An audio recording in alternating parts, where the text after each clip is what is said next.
So we're getting into the second section here. This is Jesus, influence, and marketing, and we've already discussed Jesus as an influencer. And this is going to be section 2. You'll see in the top left-hand corner, section 2. You can turn to that page. We've got just a couple questions here. So Jesus influenced thousands of people to follow him through the Judean wilderness. And I have actually had the privilege of spending 2 weeks in Israel, and I've been in the Judean wilderness, and it's beautiful when it's green, but most of the time it's not. It's kind of a desert.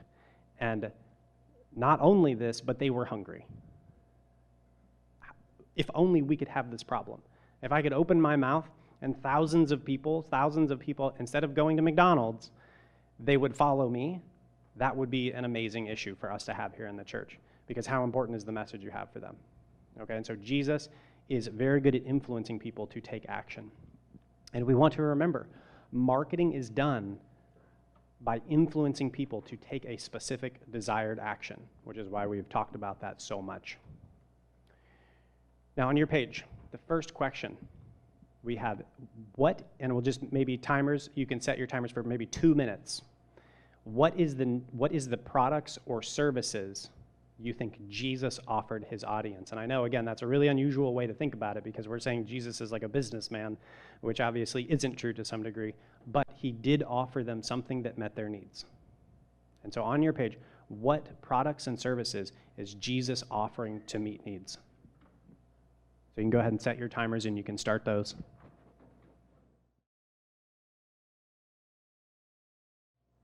What products or services did Jesus offer his audience? Let's go to the back table back here. What do you guys think? Okay, and healing opened his message to people to hear more about the kingdom of God. Awesome. How about the table back over here in the back corner with Megumi? Okay, so I'm hearing very, very similar. He offered what that person needed at that time, specifically. And then that opened the door to salvation, right? Fantastic. Maybe here at the front. I heard some really good conversation here. What do you guys think? He gave food, that's right. Literally fast food, that's great. So he said Jesus packaged healing when people needed healing. When they needed fast food, he gave them fast food. I like that, that's good. Yep, and and we can move on to that too. What is Jesus' desired action? So he's there to alter their course, and depending on the person, what the answer I heard is he's saying to the woman caught in adultery, make a shift, do something different, right? To Zacchaeus, he's telling him to change course. Great. How about desired action from this table over here? What's Jesus' desired action? The way, the truth, and the life. Okay, great. And specifically, if I can do a follow-up on that, so that's what Jesus is doing. What is the desired action he's wanting his audience to do? Is to listen? Okay, and obey. Absolutely. Absolutely. And the reason why, because that's a really, we're kind of splitting hairs when we say this is what we're doing, but in marketing, we can offer something, but if we're only offering things and we're not putting ourselves in the shoes of the person accepting it, we don't ultimately know if they like it. And that's a major problem. In marketing, a lot of times where we mess up is we offer something we think that our audience wants, but then they don't actually want it, and we don't know why they're not actually taking action, right? I just gave you this really great thing, and they're like, you did? That's a problem. So yes, we want them to take a specific action. Desired action, maybe here with, back to Pastor Sam. Wonderful. So that we would pivot, we would make a change. Wonderful, yes. Absolutely. And so the question here, and this is a really great question, this is the one thing that escaped me. This is the one difference between marketing and nonprofits. This is another big disconnect between Christian nonprofits and the secular world. And that is, how do we market to people with a need they don't know they need? It's a fantastic question. And as I was looking, this particular part of the course I wrote a couple years ago, and as I was digging into the Bible, and I'm saying, are these parallels between how Jesus is influencing people and the secular business world influencing people? Is this exactly the same? And there's only one difference, and that is the business world only gives people what they know they need. That's it. Are you hungry? Here's a hamburger. And that's the end of the exchange. The only other thing that they're going to offer is something more expensive. Okay? In the Christian world, we offer to meet a need. Are you hungry? Here's a hamburger. And then let me tell you about a deeper need. And we're going to talk about that in the upcoming slides, because how do we get across to them that there's a deeper need they don't know they have? That's really great. And that's the one difference between marketing as a church that you won't see in the secular world. Okay, so Jesus consistently did 5 specific actions that powerfully influenced people.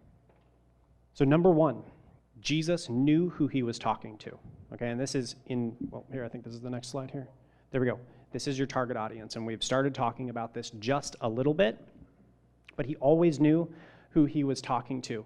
And in modern marketing, what we talk about in terms of who we're talking to is if you think you're talking to everyone, you will effectively reach no one.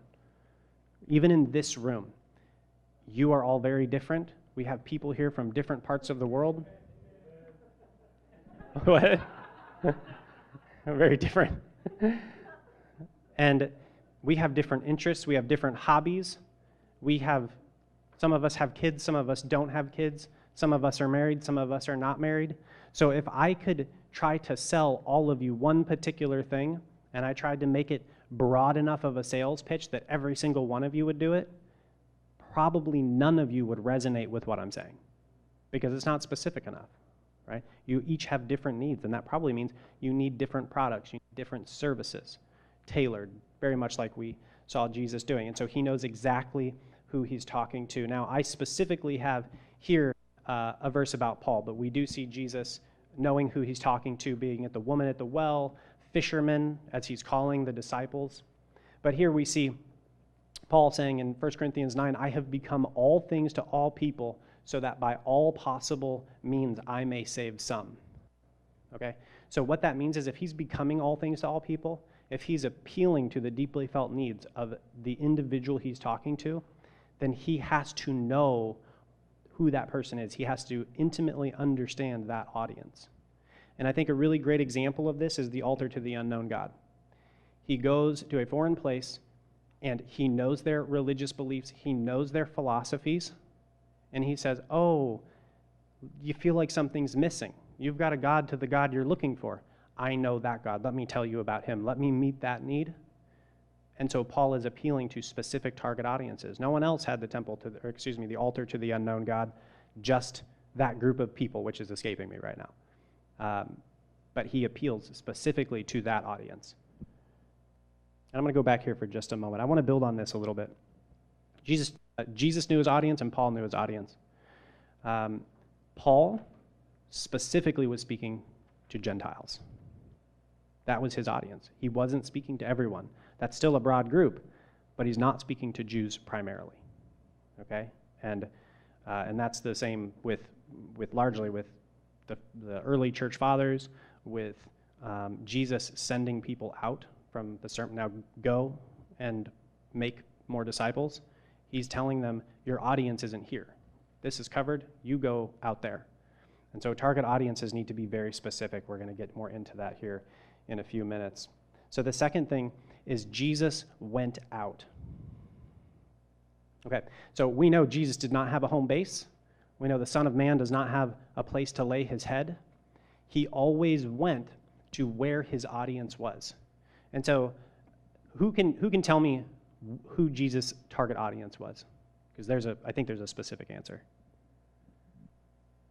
Who thinks they know what Jesus' target audience is? Sorry? The sinner? The sinner. Okay, excuse me. I was like, I don't... The sinner. I'm sorry. I apologize. Fair enough. Sorry? The lost house of Israel, yes. And so I would say both of those specifically. It is the person who is not walking by faith, but is walking by the law, which is the sinner, and secondly, Israel. He is talking to the Jews. He is not first to the Jew and then to the Gentile. So Jesus specifically knew his target audience. He knew their beliefs and their philosophies inside and out, because when he's talking to the smartest of the smart in his target audience, he would turn the table on them and he'd be like, well, right, but doesn't it really say this? Didn't Abraham come before the law? So it's not based on the law, it's based on faith. So Jesus knew his target audience very, very specifically. And secondly, Jesus went to the temple. And this is really important. Jesus didn't have a home temple. He's not like, hey, everybody come hang out with me at the temple in Jerusalem. No, he went to the temples all around, right? He went to Tiberias, he went to Capernaum, he went to Magdala, and he's going everywhere that his audience is. Why is he going to the temple? Not because he's Pastor Jesus. He's going to the temple because that's where the Jews hang out. That is where the Jews who are seeking God and attempting to follow the law are going. And he's saying, I'm going to help them because that's who I'm going after. So Jesus went out. We see this. Jesus went to the Sea of Galilee and called Peter, Andrew, James, and John. Jesus went to Sychar and revealed his divinity to the Samaritan woman. He went to Nain. He brought a man back to life. He went to Bethsaida and healed the blind man's sight. So Jesus is constantly on the move. He's constantly going to where his audience is. Don't stop now. We have tons of other videos for you to watch and learn how to reach more people more effectively. If you loved this video and you don't want to miss out on what we have coming up for you next, go ahead, hit that like button, subscribe to our channel, and ring the bell to keep up to date on our newest content. If you'd like to work with Clickmill personally, head on over to clickmill.co where you can learn more about our proven marketing strategies. I look forward to seeing you in the very next video.